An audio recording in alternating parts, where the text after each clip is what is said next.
We are Selin Zewdie and Tanakrit.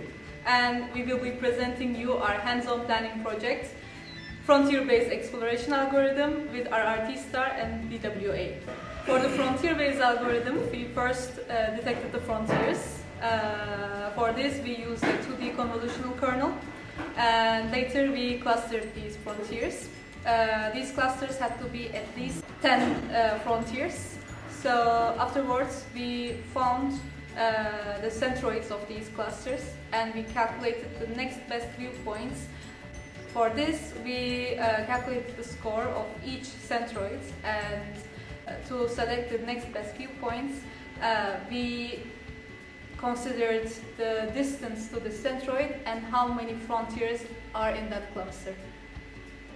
So once we get the next best viewpoint from the frontier-based algorithm, we use the Octomap server and the LiDAR readings to plan a path to this point using RRT star algorithm. Okay, after we get the path from the global planning from RRT, we gotta find a way to follow the path. For us, we choose the DWA algorithm.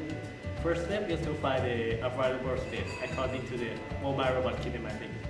And second, after we got all the states, we have to find a way to choose which one is the best for that scenario. And to calculate that, we need to come up with 3 scores. First is the heading score, which is gonna result in robots sticking to the path.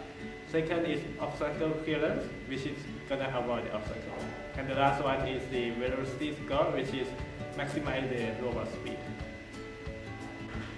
And later, we combined everything with the state machine. And here's our results.